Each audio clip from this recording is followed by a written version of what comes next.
Can I tell you something embarrassing?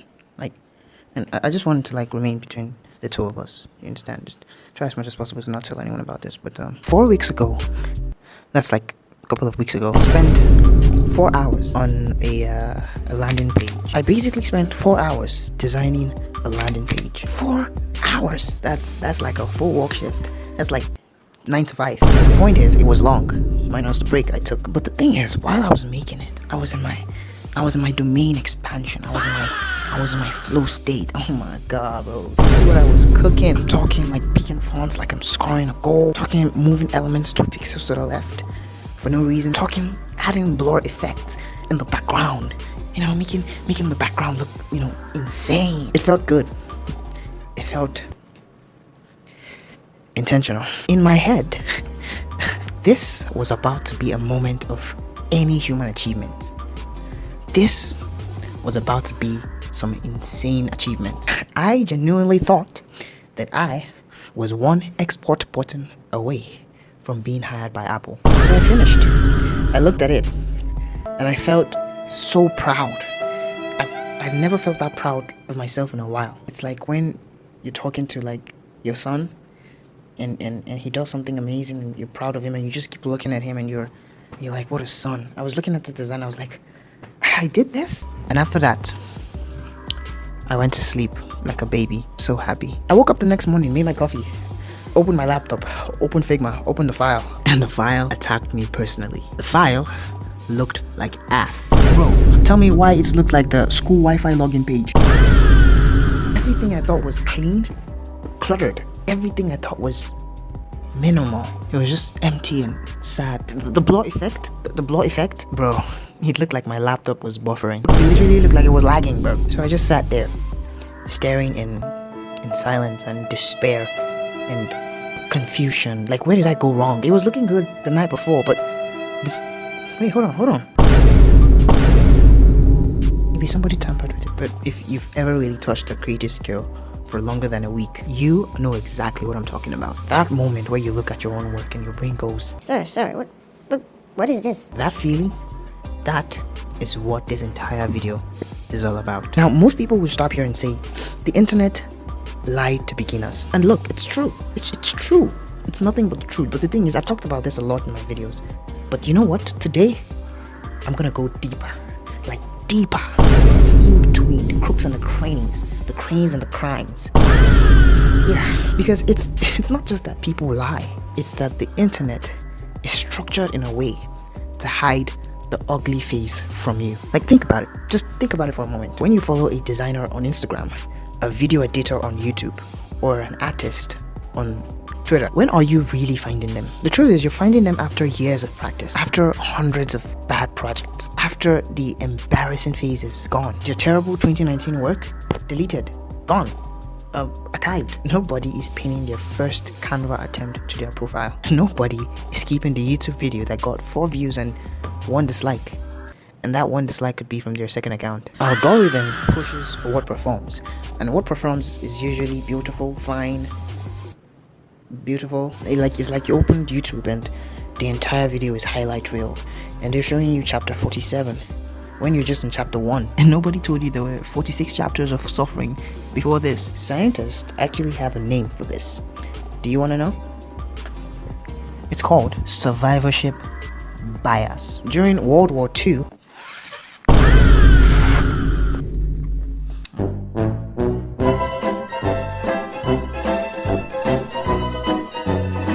in World War II, the military studied planes that came back from combat. Yeah? And they did it to figure out where to add more armor to the plane. The logical move seemed obvious. Armor up the spots that got shot the most. But a statistician named Abraham Wald stopped them. Why? He said, you only look at the planes who survived. The planes that got shot in those spots you're looking at, they made it back. And the ones you never saw, they got hit somewhere else. and didn't make it back. And that is exactly what is happening to you online.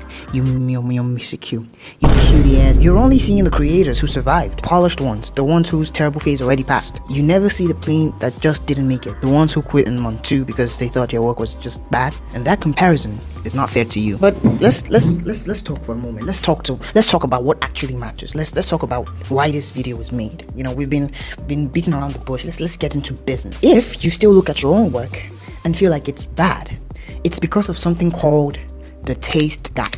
Write that down. The taste gap. I'm actually like giving you my wisdom right now. In 2009, Era Glass. Yeah, you know Era Glass, the guy behind the American show, the famous radio show. What's the name again? The American Life. He sat down and said something that should be taught in every creative school in the world. Here's what he said, and I don't know what he said offhand, so I wrote it down, and I'll be reading it to you. So open up your ears and eyes and nose as I read this wonderful passage by Era Glass. He said, Nobody tells people who are beginners. And I really wish somebody had told me this, that all of us who do creative work, we get into it because we have good taste. But it's like there's this gap. For the first couple of years that you're making stuff, what you're making isn't so good. But your taste, the thing that got you into the game, your taste is the killer. And your taste is good enough that you can tell that what you're making is kind of a disappointment. Did you get that? Think about it. Let that breathe for a second. Did you understand that? Well, I didn't understand everything, but the point is, your taste is too good. It's too sweet, it's too extreme. And I'll explain it. You've spent years consuming incredible things. Beautiful websites, cinematic short films, insane motion graphics, covers that stop you mid-scroll, edits that makes you feel something. Your eyes have been training for years and years. But your hands, they just got here. And that gap between what you can see and what you can already build, now that, my friend, that is where all the pain lives. It's like, imagine you grew up watching Lionel Messi, right?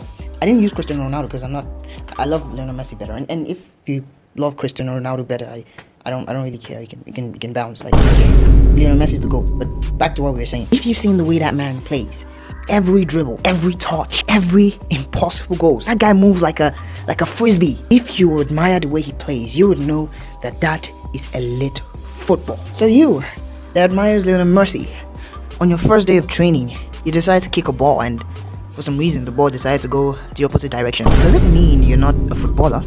No. I mean, yes, but no. It just means your eyes got there before your feet. Because you can do those skills in your head. You can do insane stuff in your head. But when it comes to the physical things, yeah, nah. I know you know what I mean. I know you know exactly what I mean. I know. Well, that gap, that taste gap, is not a flaw in your character. It's just the physics of learning. So let's talk about where people mostly quit, right? Because we talked about the internet phase, we talked about the taste gap. Let's talk about where people mostly give up and be like, yeah, no, I'm done.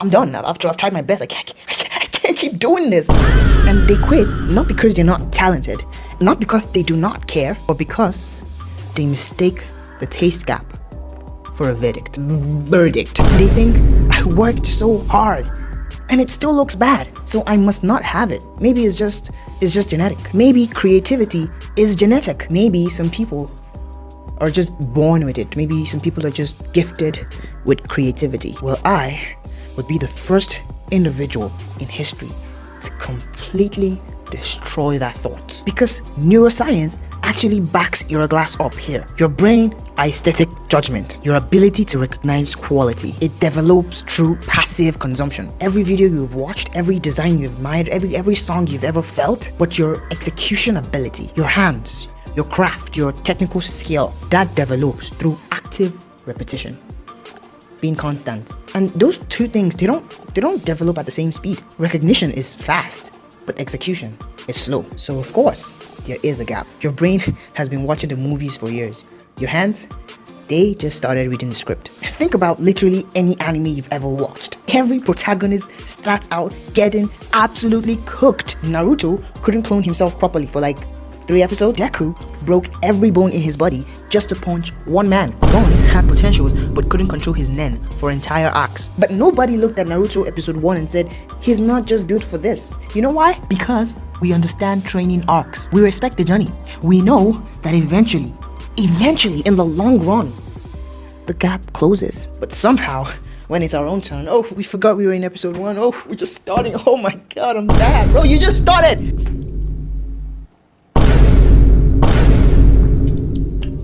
You are in your training arc right now. Every designer you follow, every editor you admire, every artist that make your jaw drop, they once made work so bad, so genuinely awful. I can tell you this for a fact. But the thing is, that ugly work, that face, it built them to where they are now. It gave them what they have right now. And here's the interesting but wild part. The fact that you hate your work right now is actually a good sign. It's actually a bright sign. Because if you looked at something genuinely bad and thought, yeah, this is good, I need to frame this. This is good. Well, that would be a real problem. That would mean your taste hasn't developed yet. But hating your work while still doing it, that's your taste outrunning your hands. That's progress wearing a disguise. So, what do you actually do with this? What do you do with this information that you're getting? What do you do with this knowledge that I'm giving to you? What do I do with this knowledge that I'm talking about? Because just believing in yourself is not an advice. You know, keep going is not a strategy. And your time is coming. And your time is coming sounds like a motivational poster printed in a dentist office. So here's the thing that actually works. I think a study from the University of Florida split pottery students into two. Group A was graded purely on quantity. Make the most pots, get the best grade. Straightforward. Group B was graded purely on quality. Make one perfect pot and get the best grade. At the end of the semester, the highest quality pots came out from where? Can you guess? If you know where it came out from, just type it in the comments right now. But it came out from the quantity group. Because while Group B was theorizing perfection, Group A was making mistake after mistake and accidentally getting better. Your first job is not to make something perfect. Your first job is to make a lot of things. Bad things. Embarrassing things. Things that looks like ass. Because every project, good or bad, it's a rep. And rep closes gap. Yeah, we need to also stop only looking at finished works, okay? Yeah? You need to look at other people's work, like my work. Yeah? I'm still starting, like, look at it. Go find the process, you know? YouTube tutorials where people build from scratch. Breakdowns of how design are made. I have some that I've done in my video, in my channel, so definitely check that out, please.